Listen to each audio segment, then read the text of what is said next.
Bermuda triangle এক রহস্যময় সমুদ্র এলাকা। এখানে শত শত জাহাজ আর প্লেন একেবারে অদৃশ্য হয়ে গেছে। কিন্তু এই রহস্য কি সত্যি নাকি কেবলই একটি গল্প? আজ আমরা জানবো বারমুডা ট্রায়াঙ্গেলের আসল সত্য। বলা হয় এই এলাকায় শত শত জাহাজ ও প্লেন রহস্যজনকভাবে নিখোঁজ হয়েছে।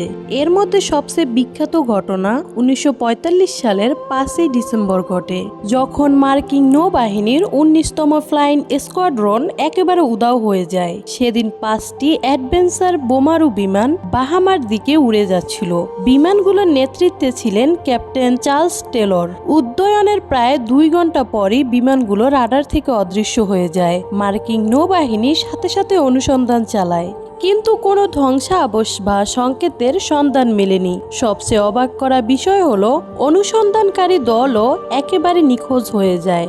আরেকটি ঘটনা ঘটে 1948 সালের 27 ডিসেম্বর। পিসি বাণিজ্যিক বিমান বারমুডা সাগরের উপর দিয়ে যাওয়ার সময় ক্যাপ্টেন একটি টেলিগ্রামে জানান যে তারা অবতরণের জন্য প্রস্তুত, কিন্তু সেই বিমান আর কখনোই গন্তব্যে পৌঁছায়নি। এই ধরনের রহস্যময় ঘটনাগুলোর কারণে বারমুডা ট্রায়াঙ্গেলকে বলা হতো ডেভিলস ট্রায়াঙ্গেল। গুজব ছিল এখানে হয়তো কোনো অপ্রাকৃত শক্তি কাজ করছে বা এলিয়েন বাহিনীর অস্তিত্ব রয়েছে। কেউ বলতো এখানে সময়ের মধ্যে কোনো টানেল বা অন্য কোনো অদ্ভুত জিনিস লুকিয়ে রয়েছে।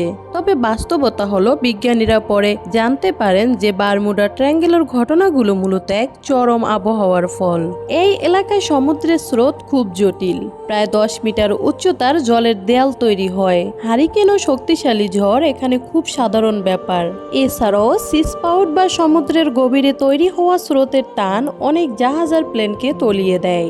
এই ঘটনাগুলো একেবারে ধ্বংসাবশের শেষেই নিখোঁজের মায়া তৈরি করে। তাহলে বারমুডা ট্রায়াঙ্গেলের রহস্য কিভাবে তৈরি হলো? 1950-এর দশকে এডওয়ার্ড জোন্স নামে একজন উপন্যাসিক প্রথমে এই এলাকায় রহস্যময় জাহাজ ডুবুরির গল্প লিখেছেন। পরে ভিনসেন্ট গেটেক্স নামের আরেক লেখক Bermuda triangle of the dead শিরোনামের একটি বই প্রকাশ করেন। তার অতিরঞ্জিত গল্পগুলো এই এলাকাকে এক রহস্যময় চেহারা দেয়। পরবর্তীতে মিডিয়ার প্রচারণা আর অতিরিক্ত কল্পনা কাহিনীর মিশ্রণে বারমুডা ট্রায়াঙ্গেল হয়ে ওঠে এক অলৌকিক কিংবদন্তি। তবে বারমুডা এখন শুধুমাত্র একটি সুন্দর টুরিস্ট স্পট, যেখানে কোনো এলিয়েন নেই, কোনো অলৌকিক শক্তি নেই, বরং প্রকৃতির শক্তি আর মানুষের অতিরঞ্জনেই এটি রহস্যময় করে তুলেছে।